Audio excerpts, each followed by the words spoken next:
So what did you think of MODOK?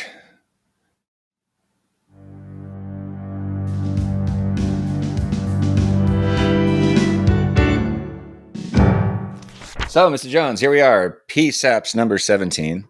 Oh my God. And we decided we really need to talk about Ant-Man.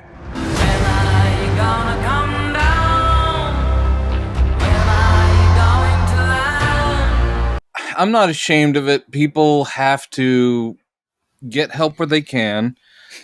I'm glad I sought out therapy. You shouldn't self-diagnose. But I had a feeling I had Quantumania. Yes. And it was really reassuring to get the official diagnosis that I have rampant mania.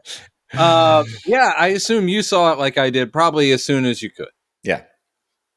Saw it Thursday night. I saw it on Thursday afternoon. Oh, damn it. Though Thursday afternoon for me is Thursday night for you. True. So we were probably seeing it at the same time, Chad. It's amazing. And this is what I'll say to, because I'm sure you've also seen, this happens with every Marvel movie, blowback, and I understand the impulse to blow back against anything that's had this extended popularity, and critics just, they're turning on, like, Marvel. They celebrated for a while, and now they're like, Jesus, here we go again. Another CGI fest. Gee. Oh, what did we get out of this one? I don't know, some more globbity gloop. Here's what you needed to watch before this. Oh, God, why do we have to do homework? I'm like, calm the fuck down. I always say, like, because John and I, of course, constantly talk about this stuff just like you and me, and I sit there going, like, I will join the choir that says it's time for superhero movies to go away once they are unequivocally bad. Once Marvel actually is just like, sorry, we're totally out of inspiration and this stuff is just bad, then yeah. I mean, just like with the Westerns of the 50s and the spy movies of the 60s, things catch on, they become the zeitgeist, and they die out. Usually they die out, not necessarily because audiences are sick of them, though audiences can be fickle, but generally speaking, it's because quality goes down. And so far, at least as far as Marvel's concerned, it hasn't. Yeah, and I think well, in the past, you're thinking about like the old serials and like the old, the old Flash Gordon stuff. A lot of, I think, a reason why that stuff has gone is just, especially, God, in the past 20 years or so, attention spans have changed. Yeah. Like, we talked about this in some of the like the 1980s and 70s shows that we've talked about. The production quality was so different back then because they could get away with it. Yeah. TV in general, they could get away with spending a lot less money on shows than they do now. Well, even if they had spent more money, the technology wasn't there to really serve certain things. Yeah. Like genre stuff. I mean, they're like, we're doing the best we can. I'm sorry it looks like shit, but it is 1974. Right. This is what a bionic man looks like. But even Disney used to recycle their animation for the major films they put out. That's where they're pulling back. I mean, that would be an example of quality falling off because they, again, they don't have the money or whatever, and audiences aren't turning out, and the technology isn't that good. Those excuses aren't here. A lot of people just think, a lot of people who aren't, and look, it's not fair. We're both comics fans, so of course we're going to champion this stuff. But yeah, I sit there going like, yeah, but can you watch this if you're not a comic book fan and enjoy it? I think you so. Can. Yeah, I think you can. Will you understand all that's going on? Mm-hmm. No, but no. I think they do a decent enough job with enough like setup of like, okay, famous Avenger guy. Got, and this lady was in the quantum. All right. No, it's impossible. Okay. It's impossible to explain if you haven't seen some of these things, but I think that it does a good job along the way, like most Marvel movies, giving you a core emotional thing. No matter how crazy things get, this is about a father trying to rescue his daughter. I mean, bottom line, he's like, these are people I care about. I have to get them back. I will make deals with the devil, aka Kang, and he will renege on them, and I will say, "Screw you, buddy." Screw you, buddy. The only places where Marvel films have kind of lost me, because to get to the point, we'll talk about this more in a second, what we actually thought of this movie. I liked it. Me too. But there's plenty of Marvel films before this that I didn't like so much. I didn't really dislike any of them. Some of them I thought were, even like the earliest ones, my major beef with most of them that I like about is like either the villain's not very strong. Yeah. Or they've gone a little bit too hard. Like they can't figure out what tone they want. Like with Thor: Love and Thunder, which is just I'm just cringing at half the jokes they do. I'm like, can you get on with the story? Could you stop trying to be funny for a second, please? I have the same complaints, but I will say this: when you look at they're not all winners. And what I usually say is, even the worst Marvel movie, I have found more entertaining than the best of the DC movies. But that's again me. I'm a DC guy. I want to be sitting there going, Jesus God, that Justice League was amazing. No, we're not getting that. Yeah. And Thor: Dark World, I defend it. I mean, I don't think it's great. And talk about a wasted actor. I mean, Christopher Eccleston is amazing, but give him that nothing to do, as that's a good villain in the comics, but Malekith, the leader of the Dark Elves, and he's just, the whole movie's like going, we will bring back darkness. Great. Yeah. No, really, we are. Mm-hmm. Anything else that you want to talk about? No. Hold on. No, just about the darkness. And I was just going, wow, that guy, poor dude. And then everyone was so excited by Ragnarok because it was a breath of fresh air, and Thor was allowed to be a little goofier, which I felt was kind of a mistake. I think Taika Waititi's an amazing director, but I also think he has instincts that it's like, oh, don't encourage. Because I think with Love and Thunder, where he's like going, oh, Ragnarok worked, everyone loved it, great, I'm going to go even more colorful, more wacky. And I'm like, this is Thor, right? Yeah. And Hemsworth is very funny. I mean, I think that guy's got a comedy gene. Absolutely. But I'm sitting there going, oh, my problem with Ragnarok was not the humor or the color. I was sitting there going, you're dealing with the death of Odin and the destruction of Asgard. Sure. Ragnarok, you're dealing with heavy shit. Maybe save that tone for like a Thor movie where he is just bopping around the universe with Hulk or whatever, and do that. But if you want to include something as major as the destruction of Asgard, maybe not so funny. Yeah. Anyway, that's being specific about those, but I'm just saying that generally speaking, Marvel has an amazing, when you take a look at it, the track record of 20 years. Yeah. Almost 20 years. It's like, good Lord, man. Yeah. I mean, even the movies that that are not at the top of my list, and that would be Iron Man 2 and 3 and Thor: Dark World, Love and Thunder. I would probably, well, maybe with the exception of Love and Thunder, I would watch all of those again, even though I'm not like, the Mickey Rourke's villain and Iron Man 2 is boring to me. I'd still watch it because there's some great scenes in that movie. And I love... You've always hated Whiplash, though. I know you've always hated that character. Don't get me started about Whiplash. I want you to bring me my bird. But where's my bird? I was like, why do I care about this guy? How can I care? But even Jeff Bridges' villain in the first movie, I thought was kind of...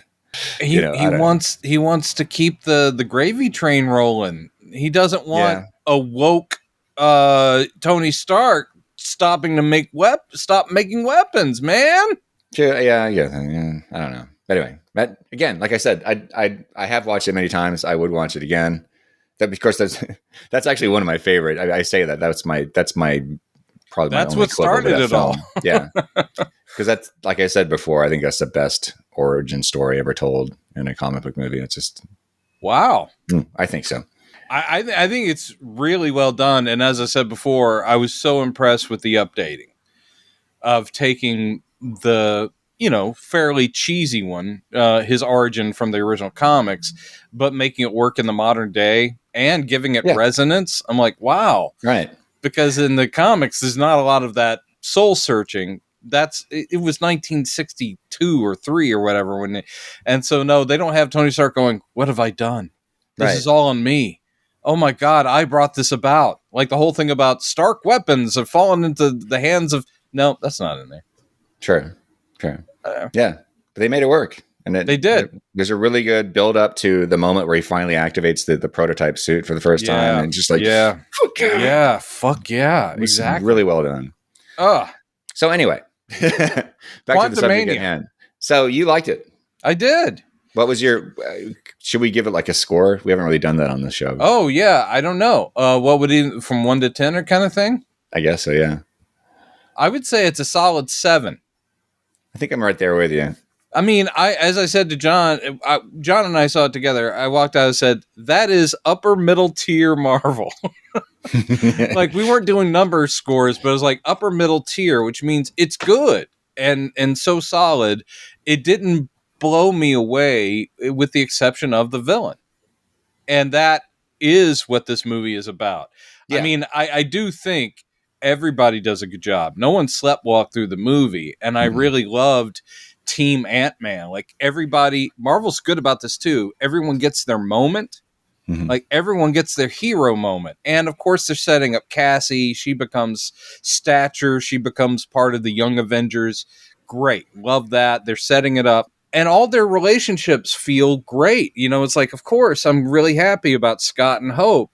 But I'm equally happy that Hank and Jan are back together. That's wonderful. This is all good. And it feels good to be back with them because they're fun. But this movie's about setting up the next big bad, and Jonathan Majors owns every second that he is on screen. Yeah. That dude. Yeah. I love him. Did you watch Lovecraft Country, by the way?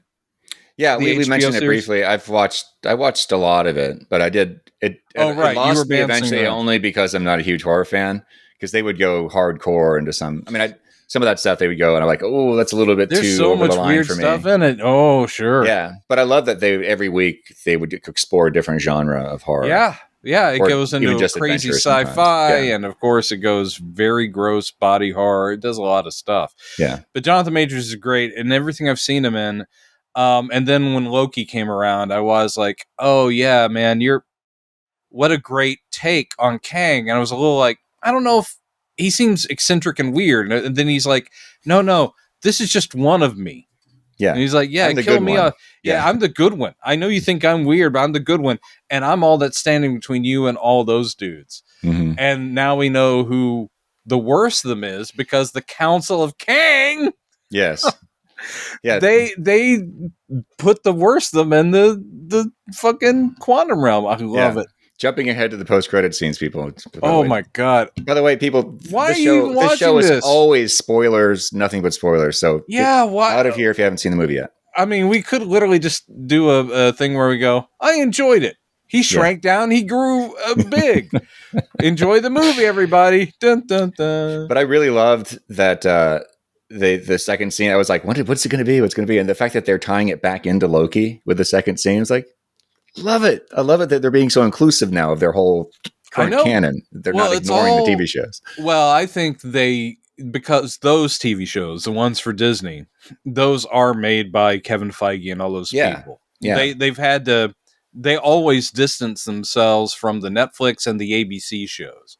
Right. I mean, Coulson really is the only thing that connects them if you do the ABC shows. Yeah. But really, they're like, we'll never hear about the Inhumans. No. They're never going to go, except for, shut my mouth, because we got Black Bolt and Doctor Strange and the Multiverse of Madness played by Anson Mount again. So it's like, wow, okay. And as far as I was, Agents of S.H.I.E.L.D. was a show that had some really strong moments, but it took a long time to get going. Yeah. And what's kind of frustrating is that it was supposed to be canon initially, and they did have some people, obviously Coulson was pulled from the movies. Yeah, it's from Thor, and some other people appeared. Well, obviously Nick Cage was in the very first episode. Sorry, Luke. Was it Luke Cage? Sorry. No, not Luke Cage. Luke. Damn it, Luke. Nick Fury. God damn it. You took quite a journey. Nick Cage just goes, I don't know why I'm here. Yeah. But I'm What's up this for about? It, man. I'm Ghost Rider. And then they bring in another guy like, no, it's this guy. Oh, God, it's embarrassing. But yeah, we had Samuel L. Jackson appeared, a cameo at the end of the first episode. Yeah, I mean, so they did kind of like we're suggesting this is the thing, but it was always watered down MCU, which bugged me. I was like, I know it's ABC, but some of its strongest material was when they were reacting to where Shield was falling apart. So then they responded to that, and the series completely changed its shape and format and setting and everything in response to that, which was really exciting. Then I thought when Endgame came around, I thought, Infinity War, I thought, well, this is going to be interesting, and they just chose to completely ignore it. Yeah, well, wasn't it something like by that point, I had stopped watching, but isn't it something like by that point they were in space? So they went into space. Well, but how would they miss the blip? The blip was universe wide. They did address, like, so Thanos was mentioned at the end of this one season. They said, oh, Thanos is here. It's going to be bad. And so that one season ended like right as Infinity War was happening. I don't have any chips. I was not prepared for Thanos. And then someone run to the store. They come back for the next season, and it's like I think even I read somewhere too. Thanos is here. Yeah. Oh, great. I think that the producers of that show were kept in the dark so much they didn't know that the blip was coming. So all the stuff they were writing just did not work. Thanos, do you mind? I can't see Brendan. Here come old flat top. He come moving up slowly. Okay, sorry. We're getting off track again. No, all right. But no, I liked that too, obviously, because I guess that is another incarnation of Kang in like Earth's past. I mean, Kang, for me, the first button scene was the shit, because I'm sitting there, he's playing them all differently, which I know for an actor, he's having a blast. Like, here's the old guy, here's the younger dude. But we're talking about, because Kang, canonically, in the comics, not only are there multiples across the multiverse, but they have taken different names, like Rama Tut.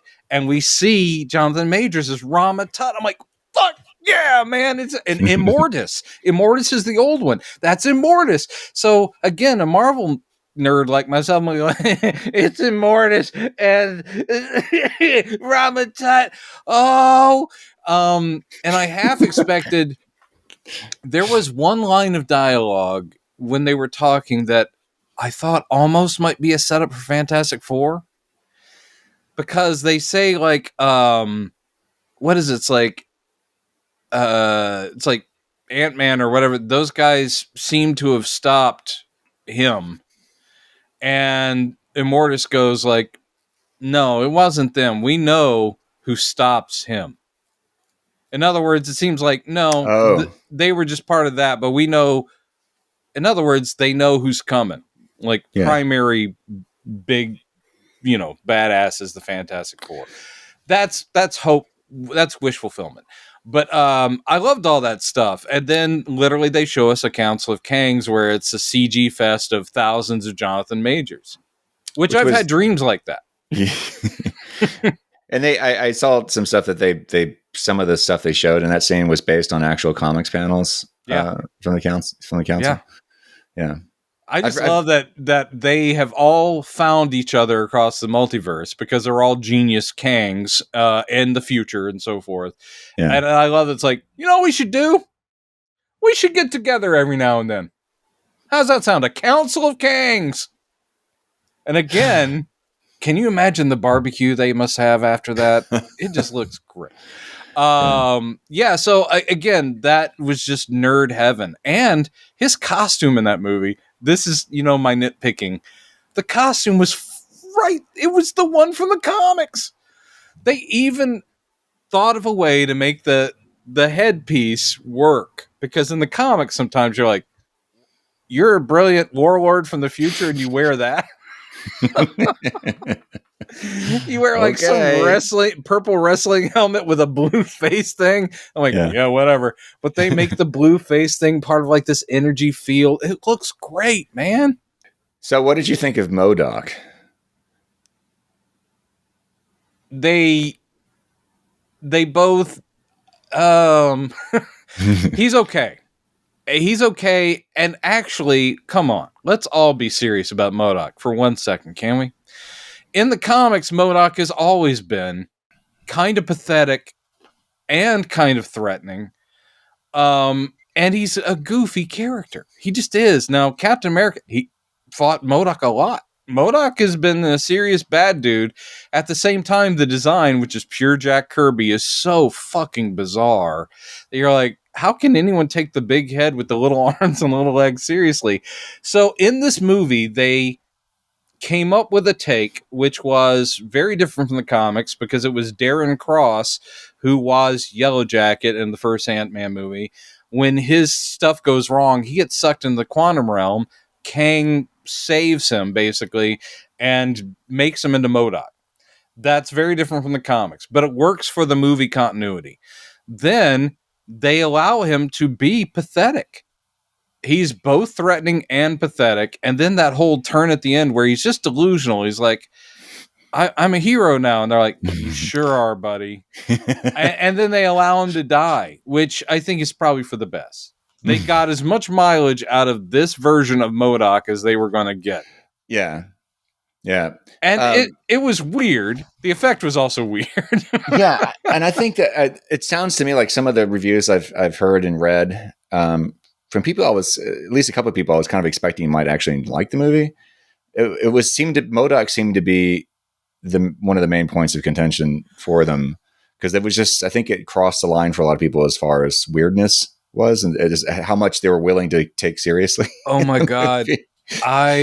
That's one of the things I really liked about the movie is that the thing about the quantum realm is I was thinking this all the way through is how do you visually, as in the art directors, the effects people, make this different from just like Deep Space? Because Deep Space, we've already, Guardians and so forth. We've seen a lot of weird shit in Marvel movies, but it's like the quantum realm is inner space and it needs to be different. So everything they came up with, like the living houses, all the weird new alien creatures, they don't look like ones we've seen before, except for, again, you're like, a lot of them do look like humans, but still, I liked all the characters and I liked the realm itself was different from Deep Space, which was a necessary thing. I did think that they would lean or hint that the quantum realm is the MCU's version of the negative zone in Fantastic Four. So I did come to this movie hoping or expecting they would refer to like someone like Annihilus or Blastar. Not that they would show up, but people from the negative zone. I was like, do it. And that way we've already been to the negative zone. This is maybe where the Fantastic Four are right now. Who knows? But no, it's just the quantum realm. And I really liked all the design. It was unique. The alien guy with the lantern head, the little blobby guy who's very sweet and he's the guy that's like, drink my goo. And you're like, okay. They went weird and I'm okay with that. Anytime they leave Earth, I want them to get as weird as they want because it's comics, man. Yeah. It's comics. I had no problem with MODOK as a concept too. But I think I understand why he threw some people because for me, it took some getting used to just visually. Because I wasn't what I was expecting because they made it look like with the faceplate down, he looks threatening and then it's like, hey, how's it going? I'm Corey Stoll. Don't you remember me? It looks like Corey Stoll like up in a fisheye lens. Yeah, hey buddy. Oh, you almost gave me a MODOK vibe right there, dude. Yeah, and I'm just like, why did they go with this instead of more like a Jack Kirby grimacy thing? Yeah, why did he look so much like Corey Stoll zoomed in instead of put some makeup on that dude and make him MODOK-y? Yeah, so that's just the way they decided to go with it. I wasn't thrown. I mean, I was sitting there going, this is kind of goofy, but they're using it for that purpose also. Sure. There were moments like in every Ant-Man movie, no matter how bad the stakes get, Ant-Man, like Guardians, tends to have a humorous thing going on. And they did that well. When the stakes are high, I did feel it. That's what's good about most of the writing in the Marvel movies is they can have a funny character, but shit will go down that they are not going to be quipping through. Scott Lang doesn't quip when things are getting horrible. He's like, especially not in this movie. Yeah, no. And he's like struggling. But then you get the great thing, like the callback to when she goes giant, Cassie does, and then shrinks back down. He's like, you did great. And she's like going, why do I want citrus? He goes, citrus, right? And she goes, I could really eat a whole lime. And he's like going, I know, isn't that right? It's like that callback to like, oh, I could really go for an orange wedge when he got giant in Civil War. Oh, or was it Ant-Man 2? Yeah. Oh, I can't remember. It was one of them. Yeah. But I was like, little attention to the little details like that I really enjoyed. Now, here's a couple of questions. Why bring in a Bill Murray, who I love? But I mean, what was that part? It was both funny, and then, of course, he gets threatening, and Bill Murray did both well. But I'm like, giant star for a 3-minute character. Yeah, and a really like a character. What the Krylar from was like he was on like one panel of one comic or something like that. He wasn't even. There's really no reason to use a canon character from the comic. That's kind of true for that scene. I thought William Harper Jackson, is that his name? I want to make sure I get it right. I loved him on Good Place. In fact, and The Resort. I've loved him in everything I've seen him in. And his character, the psychic guy, great. Oh, yes. And I hope he comes back mainly because, A, great actor, and that's a weird character, but again, that's not like setting him up to be maybe some stars. This is something I'm thinking about. I've seen people being interviewed like, well, when you're going to do a Marvel thing, and there are actors who are like going, man, those contracts, I don't want to be locked down for like 10 years playing a character and all these things where I have to show up and get in makeup and do all that. I think some actors are like going, I want to do a Marvel thing, but can I do a one-off? Just like be a character that shows up and disappears? They're like, okay. Yeah. They were talking about him possibly being Reed Richards because he plays hyper-intelligent people really well, like in The Good Place. But now that he's been that guy, whatever that character's name, and they would not make him Reed Richards. Right. But regardless, I enjoyed all the side characters. I enjoyed the general thrust of the story, which was pretty basic at the end of the day. Just, I've got to rescue my family, get them out of here. But you find out disturbing things about, like what Jan had to go through for 30 years in the quantum realm. There is some weight to it, but there's these great little ideas, like all the multiple Scotts, and then the way they work as a team, like red ants.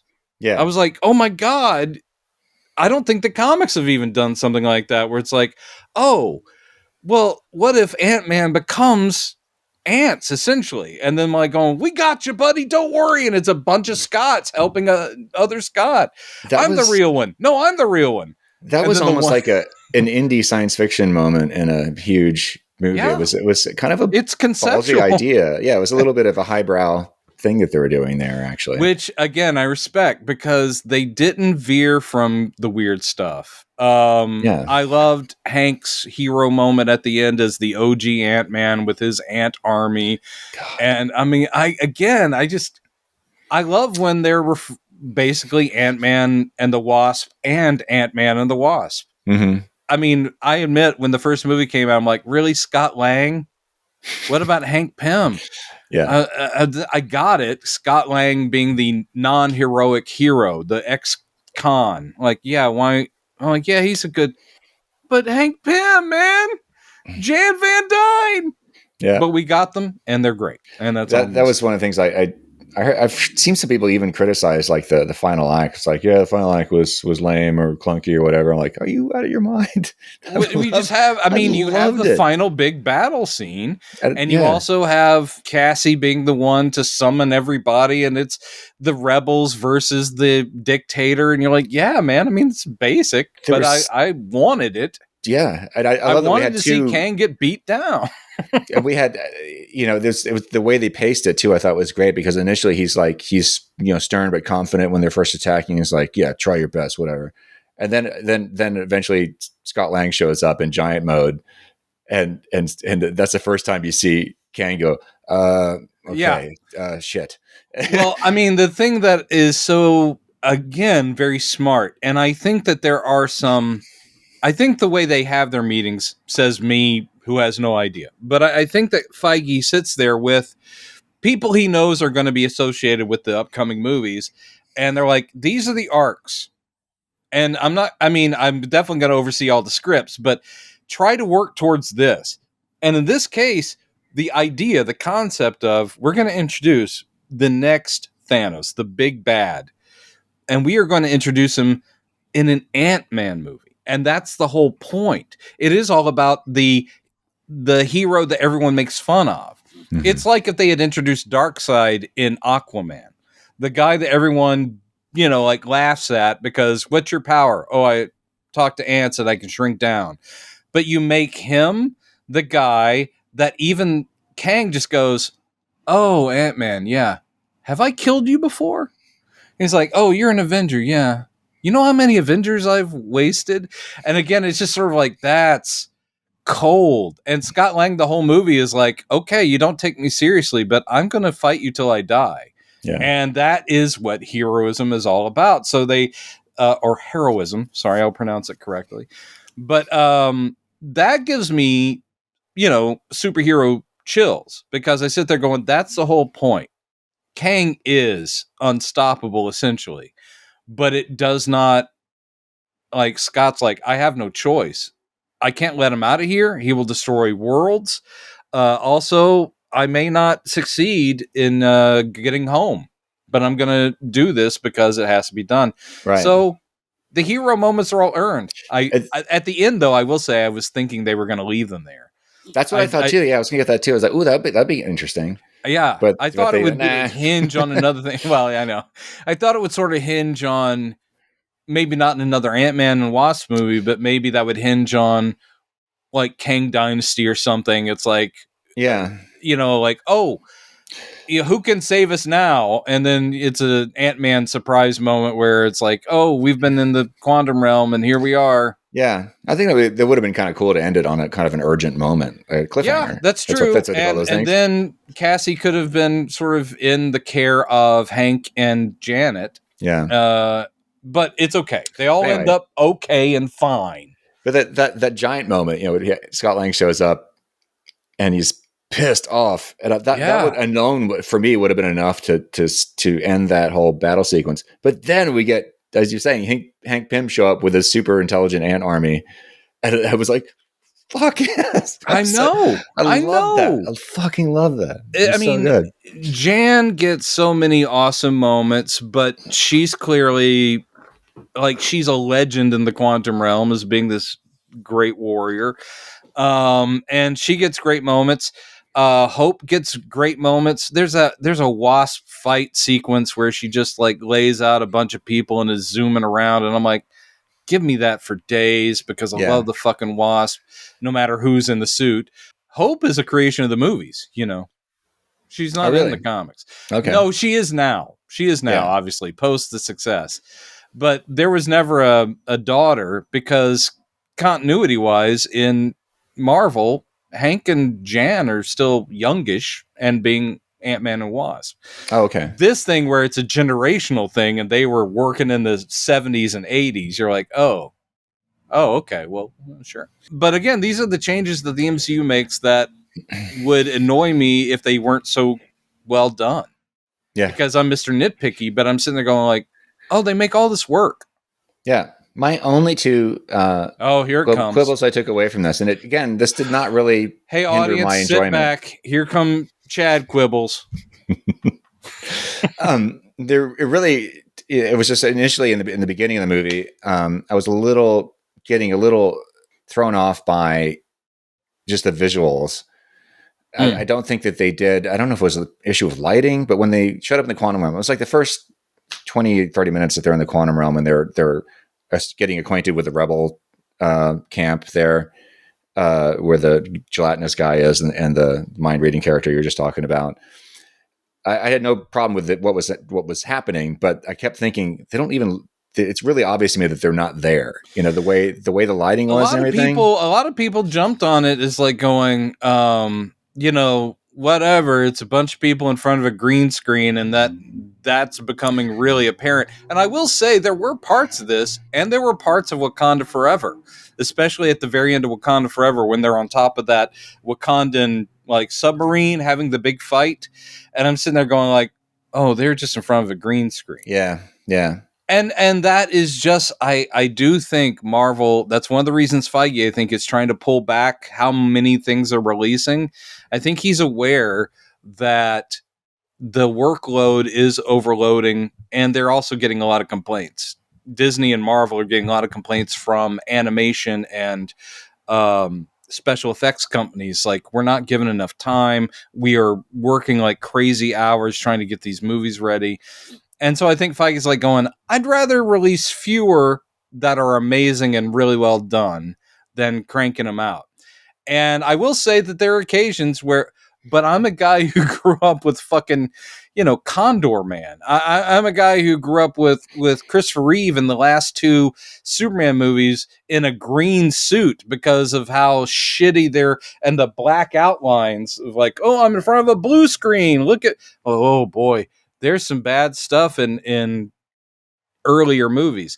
So if I can put up with that, I can sit there going, oh yeah, they're in front of a green screen. Right. Yeah.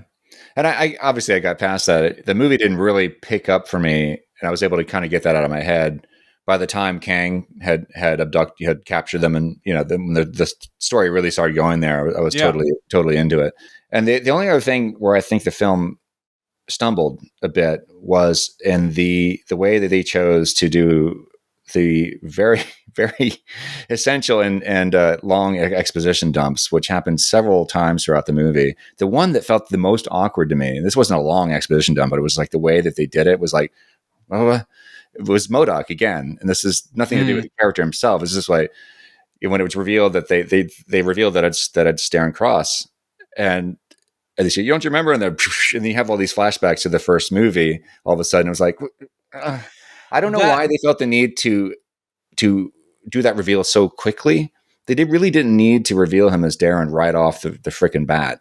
They could have waited on that. Kind of true. I think they really wanted to give him an arc, and also to give, because Corey Stoll obviously went in one day, and probably was with no other actors in a little green screen booth, and they probably wanted to give him something to do, because he's like going, yeah, I'll come back, but do I have anything? They're like, oh no, you get to be funny and pathetic and threatening, you get to do all this. He's like, okay, great. So I think they were like going, let's introduce that first and get rid of the robot voice, like, I am MODOK.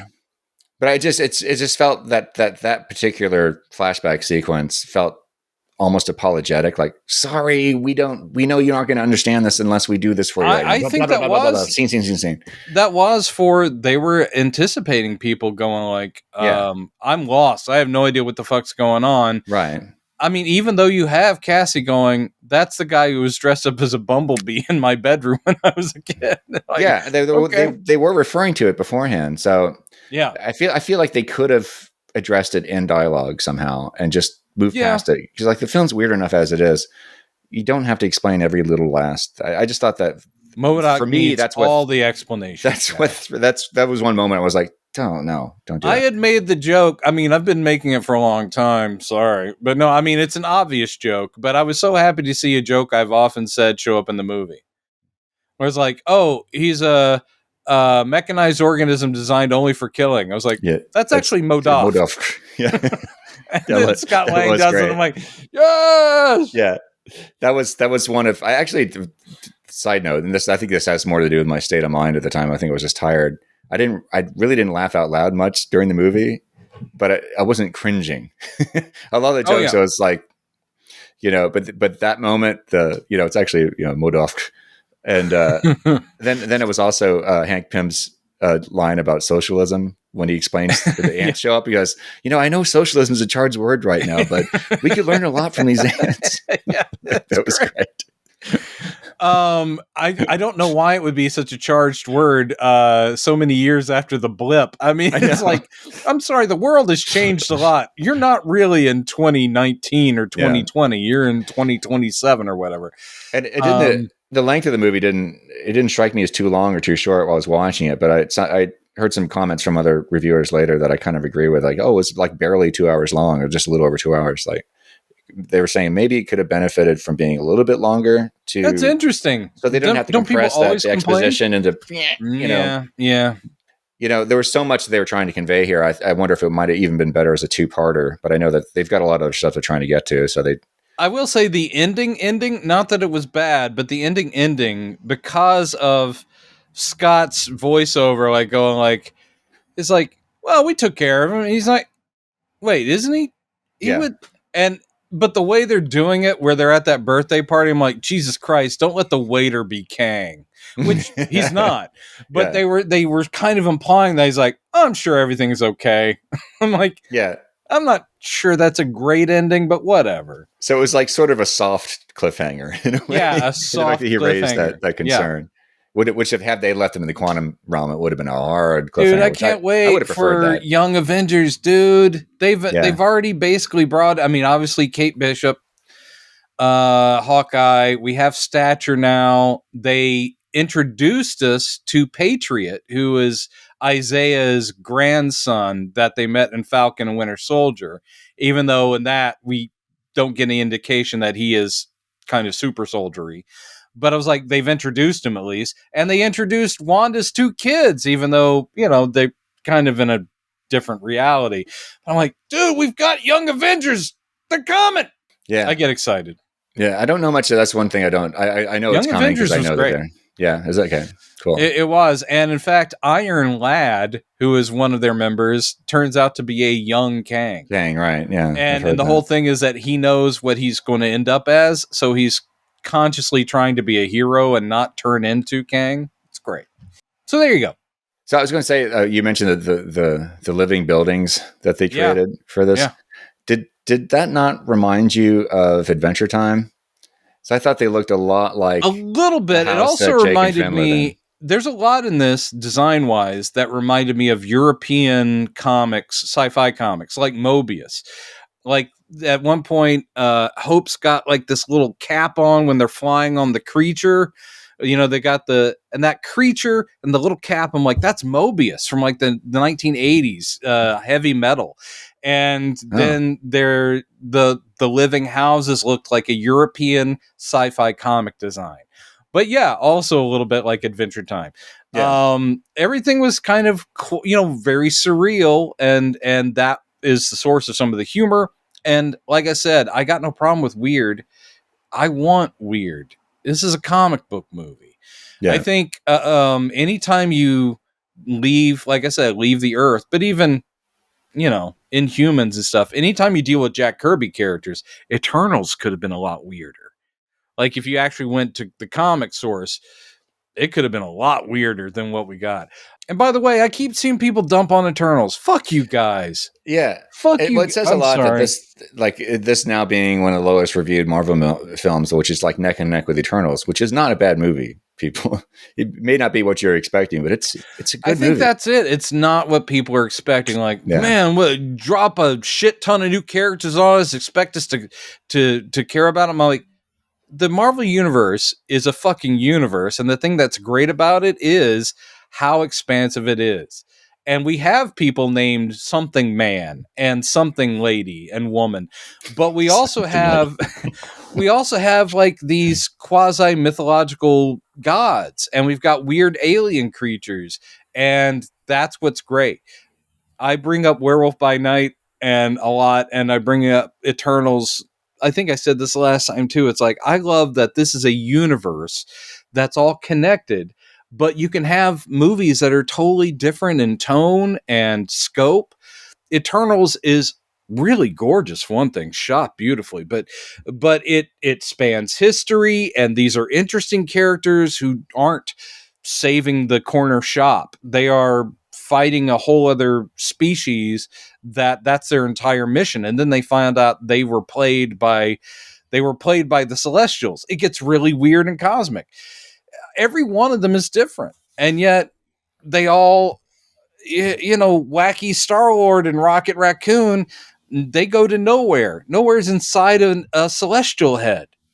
So it's all connected and it's all weird, and you can have a strange black and white horror comedy 1 hour show, and you can have She-Hulk talking to the camera. We're all in the same fucking universe. And I'll also say this. Did you see, I know they pushed the Marvels back, which disappoints me, but did you see that poster? Don't think I did. Official poster release for the Marvels. No. It's got Photon. I don't know what they're going to call her, quite possibly Photon, but Monica Rambeau at the top. Yeah. And the energy she's putting out is kind of shaped like the emblem that she canonically had in the comics. And then in the middle, also hovering, is Captain Marvel. There's Carol Danvers, and she's hovering, and her energy's doing the Captain Marvel star. And then standing on the ground is Kamala Khan, just sort of standing there, and her scarf is flying out, and her shadow is making the S thing that's on her chest. Oh, and cool. I'm just like going, ooh, god damn it. All three characters I love in one movie. Oh, I can't wait. That's going to be cool. I've turned into a Marvel cinematic zombie where pretty much everything they do so far has pleased or thrilled me, sometimes both. I haven't walked out of a single one, even Thor Dark World, and gone, oh, fuck. Where is those 2 hours back? I've always just gone like, yeah. A little bit more Iron Man for me, a little bit more Thor, yeah. Right. So again, everyone's entitled, and there are people that are mocking this movie and crapping on it, but I'm glad you and I both enjoyed our time watching Ant-Man and the Wasp: Quantumania. Also, until I saw the last trailer for it, I had no idea that Ant-Man is in Quantumania. Like the letters. Oh, that's in the title of the film? Yes. They do this thing where it's Quantumania, and then like the Q and U. I was like, that makes it so much cooler. It had not occurred. I haven't noticed that either. Okay. Yeah, it's like in the Q logo. And U. Yes. Okay. Because Ant-Man is in Quantumania, and so the words go away, and it's like Ant-Man. I was like, that is brilliant. Okay. It's just like when I was a kid and I realized that Giant Man is still Ant-Man with a GI in front of it. I'm like, Stan Lee's a genius. It's like he turns small, then what if he gets really big? Then he's a giant man. Do you see what I'm saying? Hey, Jack, come in here. Giant man gets big. Okay. I'll take credit for that. Oh, no. I'll take credit for everything. Perfect. Thanks, true believers. This is Stan Lee. I invented bread. Anyway, but I got nothing but love for Marvel Cinematic Universe, and I'm still waiting to see what James Gunn does with DC. And speaking of which just dropped the news this Monday that I guess there was a test people need to screening. Be much more careful. So many things are dropping. Yeah. It's like, guys, what do we have to put towels on the floor all the time? I think we do. But apparently there's a test screening for Aquaman 2, and the report is not good so far, whatever that's worth. So, but I did notice that James Gunn said very little about Aquaman in his announcement. He says, and then we have Aquaman 2, and then he had nothing else to say about it except it's coming out, basically. I mean, between this film and that film. I liked Aquaman. I did not love Aquaman. I didn't see it. Really? Confession. The one thing that I was encouraged by, it was also after Wonder Woman, it was one where they're like going, oh, wait, color may not be such a bad thing. Right. So it kind of pops. And I like the design of Atlantis, and I liked that they included things that I didn't think they would, like giant seahorses being ridden, and I'm like, oh, okay, that's comics. I love it. Some of it was really okay. It's just that Momoa, his Aquaman, Momoa is his own thing, and I love the guy. But that's kind of just, I'm like, yeah, that's not Arthur Curry to me. Mm-hmm. Though they do give him a comics accurate suit. He ends up in the orange and green. He's got the trident. Awesome. Mira looks good. And I will not discuss what I think of the woman playing Mira, but she looks the part. So in other words, it was kind of Aquaman-y. Black Manta was really good, and I will say Patrick. Why am I blanking? Patrick Wilson, who was Night Owl in Watchmen. Oh yes, was a really good Ocean Master, and at the end of it, ends up with like kind of the classic Ocean Master mask. I was like, oh my god, they did that! It's like they're trying. They're like, here you go, Brendan. Here you go. Here you go, Brendan. And I'm like, yeah, I just wish this were better. Well, this is all you're getting, but here you go. So Aquaman 2 not good. That's sad. Yeah. Flash looks pretty great. Very excited. Yep. We've talked about that. We haven't really seen anything for Blue Beetle or. No, it's true. Yeah. Me, I'm just waiting for Creature Commandos. Yeah. So, have you watched Hello Tomorrow at all yet? No, I haven't. Okay. I am kind of under the gun work-wise. Work as in what I do and don't get paid for. But yeah, I'm a little under the gun.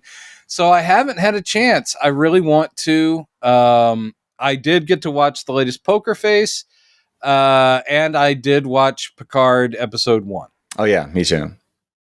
So. What'd you think? It's a little too early to pass judgment. But wasn't that an awesome first episode? It was. I wouldn't say it was awesome. It's next generation goodness. Yeah, I know. Nothing has happened yet. I'll say one thing that made me fun. I like it so far. I don't really have any quibbles with it. This one thing I thought was funny, that PICARD gets this urgent encrypted message from Beverly Crusher. Yeah. And his first thing he does is he goes to Riker like, number one, Beverly appears to be in trouble. How about we meet at the bar and we'll discuss it over a couple of drinks in a leisurely manner.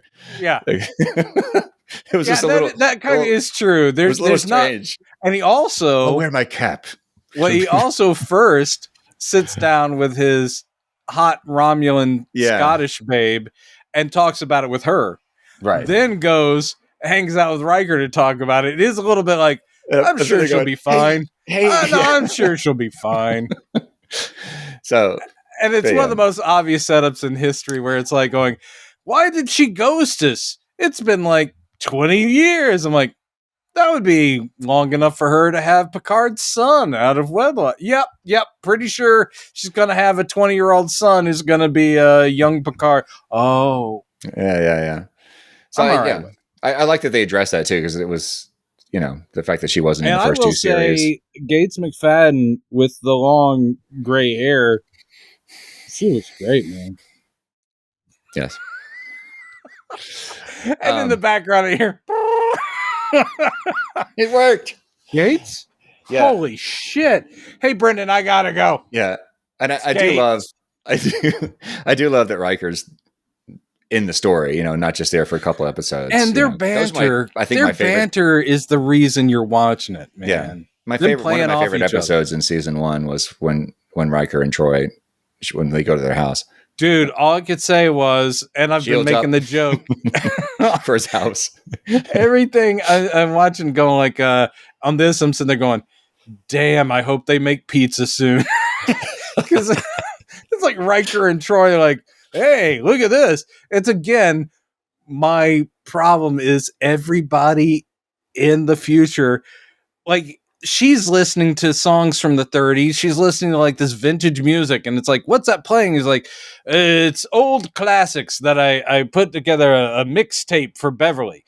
So she's playing and I'm like going, why are you guys obsessed with the stuff that to us is old? Yeah. Why isn't it like, why aren't they listening to some kind of crazy thrash punk shit and going like, oh, ancient Earth music? Mm-hmm. It's like, that's like, a very old Next Generation trope. I know. It's like they're all just so in love with genteel stuff that to us is vintage. Yeah. To them, what's vintage should be music we haven't even heard yet. Right. Culturally, nothing interesting happened between. I know. No, why aren't they sitting there going like, "Oh, do I love One Direction?" Oh, I'm sorry, you've never heard of them? An ancient Earth group. But no, it's always like Jelly Roll Morton. I'm like, shut the fuck up. and wood pizza ovens. I'm like, fuck, get back on your replicator, Picard and Riker. I called him Ricard. I've combined them Ricard, now. Ricard. But anyway, I did enjoy it. And yes, we will see where it goes. Yeah. It's good to have Jonathan Frakes in front of the camera again, because I know he's so into Trek. He's been directing a lot of these Trek. He's directed episodes of almost every Trek thing since Next Generation. He's done a lot of direction, actually. So it makes sense that he's seeing him on screen. He's so good. It's just immediately, oh, it's Riker. Cool. And he's being Riker. And he's got his beard. And he came to play. It just, and that's true with all the original cast I've seen in the show so far. One thing is, I know that this is spoiler, by the way, but it's not really a spoiler because it's in the trailers we've seen that Lore is in this show. Yeah. Looking age appropriate to Brent Spiner, as they're not trying to de-age him or anything. And I'm thinking, why couldn't they just do that with Data? Now, after they've killed him off, they had to do all this awkward makeup and stuff on him to try to make it. I mean, come on, whatever. You are never pleased. But I'm glad when it comes to Trek, you're never pleased. I'm glad that Laura's back, because that was kind of a question before. Is like, where's Laura? And I'm glad that they're not trying to make him look young. Yeah. I mean, it'd be cool if they could do really good CGI, like they did with young Luke. But they're not going to do that. Obviously, they're not going to do that. You need to let it go. Will have an explanation for why he looks old. One thing I thought was funny in that first episode was they do that bit at the bar where he's like going, no one's buying the Enterprise D, and the lady's like going, oh no, the fat one, yeah, no one wants that one. And he's like, fat, that's a constellation, it's all funny. Yeah. But then when they get on the Titan and the Titan pulls out, it's been redesigned. I'm sitting there going, that's fatter than the Enterprise D. Yeah. And that is a contemporary craft for them. I'm like going, that's the thickest, chunkiest looking thing I've seen on Star Trek. So why are they mocking the Enterprise D? Yeah, that thing puts it to shame. Yeah. But it is the Titan. One thing I thought was kind of funny. That the captain of the Titan, the Shaw guy, that's a refreshing Federation bad guy. Yeah. Like, it's a good character, like one that we haven't really seen before. I thought it was funny that they really telegraphed, okay, this guy's an asshole. He's not just an asshole. He's an asshole like all the time. Every single line of dialogue he says is like, fuck all of you people. Yeah. Like, I resent everything about you being here. And I have a feeling, I'm hoping this is the case, because he didn't, when he comes out and he realizes what Seven has done, and you'd think he would immediately relieve her duty, but he doesn't. I know. He said, oh, you're in trouble now. So I'm kind of wondering if he's going to kind of come to their side and realize, it just seems like they're setting him up to die, and we'll all be happy when he dies. Okay. That was kind of a soft he's not the for big such bad. an asshole. It is true. It's true. So I thought it was weird that he walked out and went, yeah. I was like, really? You're just going to wag your finger? It was an interesting thing too that Seven, when she shows up and Picard introduces her to Riker, so this is 7 of 9, and she goes, actually, Captain prefers I use Annika. Yeah, and she looks really put off. Yeah, she's really annoyed. But I also I loved in Picard season 1, just like 7 and 9 in Picard. I mean, people that haven't met, I fucking love it. In this case, Riker's like going, well, I've heard a lot about you. Mm-hmm. I may have looked up some of your photographs. It looked like on the don't tell Deanna. On the crew of the Titan, it looks like there's very quickly they see an alien who looks like the race that Odo was. Very briefly, I forget what his race was called. Yes, it was either that or the race that's on Star Trek Discovery. Oh, a little bit. I mean, maybe I'm wrong. Oh, like the Saru? The one that Doug Jones plays. Yeah. They may be doing that. And we've got a Bajoran. Okay. I didn't see that. The Bajoran is working some controls up there, has the thing and the little nose ridges. So, yeah, I mean, they're doing this standard Star Trek, like, there's a, and there's a, and there's a, mm-hmm. and there's a. Yeah. Again, the early reports on this series is that it's going to be really good. So okay, I do have high hopes for it, but it's going to be, I'm still reeling from season 2. You really are. I'll be okay. Yeah. You're going to be just fine. You're going to be just fine. So should we wrap it up? Yeah, I think so. That was nice and concise. Ish. Yeah. I didn't bring up anything from the 70s. I didn't bring up another Salvage One. I like that you turned that into a little segment. I was so fascinated by that I never heard of it. Yeah. And you found clips. Yeah. And you found clips from Lost Saucer. I had that once I pulled that up. I used to watch it as a kid. I'd forgotten the song. The song is so good. It was like, I have to put this in here and risk getting a copyright strike. I don't care. Oh, yeah, it's so good. I wonder who would come after you for that. But it's so great. Yeah, it is good. UFO, fire and foam. That'll be on your cover album. I can't wait for that. When you finally put that out, like Bowie's pinups, you'll be doing a cover album of Saturday morning TV theme songs. Marshall, Will, and Holly on a routine expedition. You start doing Land of the Lost. Yeah. Anywho, well, thanks, Mr. Man. I look forward to next week, whatever we'll be talking about. I'll probably be just as stressed and under the gun next week. That'll be awesome. Yeah, we'll find something easy and non-threatening to talk about. Well, I really do hope to watch a couple of those shows that we were talking about before. Hello Tomorrow is very good. I'll say that. I look forward to that. And what was the other one with our friend Mr. Gaffigan? Mr. Gaffigan. That comes out this week, I believe. I think what was it called again? Linoleum. Oh, Linoleum, right. Okay. With Ray Seahorn. Yep. Oh, big crush.